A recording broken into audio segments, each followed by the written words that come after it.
ये कोई नहीं कह सकता है कि तीसरा म्यूटेशन और खतरनाक म्यूटेशन आ सकता है। प्रिवेंशन प्रिवेंशन प्रिवेंशन जो हमारे हाथ में है वही हमारा मकसद होना चाहिए।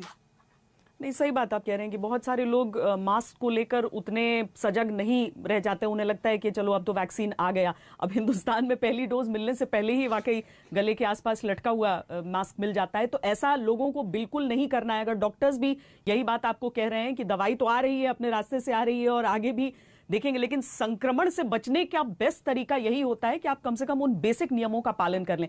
डॉक्टर पारिक, चूंकि ठंड की बात हमने की थी और ठंड के दौरान इस तरह के सिम्टम्स की बात, तो उसमें एक बड़ी व्यावहारिक चीज, एक बहुत प्रैक्टिकल मुसीबत लोगों के सामने आ जाती है।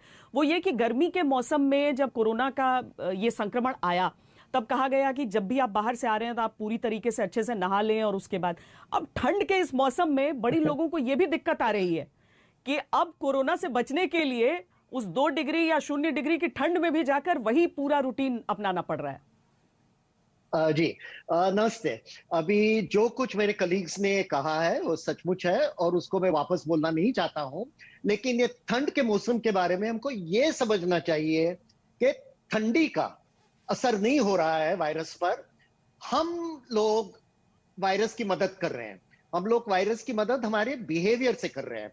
तो जो इंग्लैंड में होता है, इधर होता है, पूरी दुनिया में होता है, वो यह होता है कि जब ठंडी आती है तो लोग अंदर रहते हैं, घर के अंदर रहते हैं और बाहर नहीं निकलते हैं।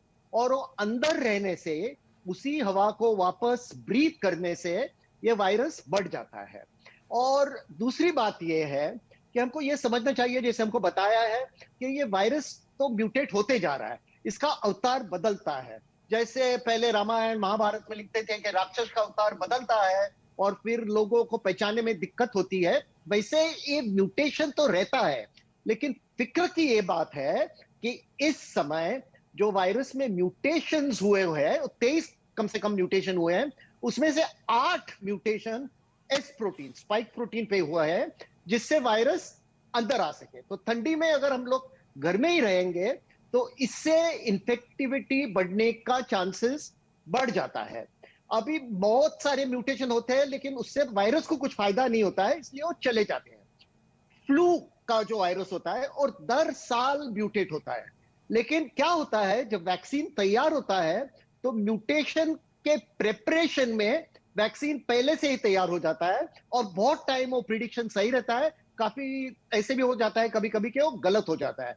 अभी जब हमने, और मैंने आपके साथ चर्चा भी की है इसके बारे में, जब हमने मार्च में हमारे कोरोना वायरस की किताब लिखी थी, उसमें 6 पन्ने, 2000 से ज्यादा शब्द सिर्फ म्यूटेशन पे थे, क्योंकि हमको गए मार्च में ये फिक्र थी कि ये तरह का म्यूटेशन आ सकेगा। और हमने लिखा है हमारी किताब में, जो हमने लिखी थी उससे अभी 40 चीजें, एक्सक्यूज मी, प्रिडिक्शंस सही आ गई है और उसमें से एक ये म्यूटेशन का था।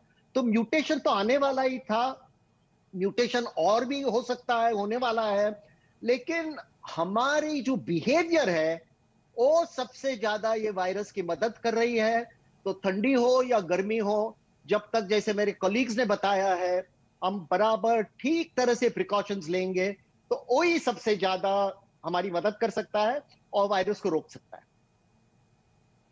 डॉक्टर अरविंद कुमार, जो वायरस है वो अपने कैरेक्टरिस्टिक्स को एक तरह से कहें बदल रहा है या जिस भी तरीके से नए रूप रंग में नजर आता है, क्या जो एंटीबॉडीज एक व्यक्ति डेवलप करता है इस दौरान, जिसको कोरोना हो चुका हो, उसके शरीर में एंटीबॉडीज हो, या फिर जो हम प्लाज्मा थेरेपी देखते हैं जिसके जरिए एंटीबॉडीज दी जाती हैं किसी व्यक्ति को, क्या वो एंटीबॉडी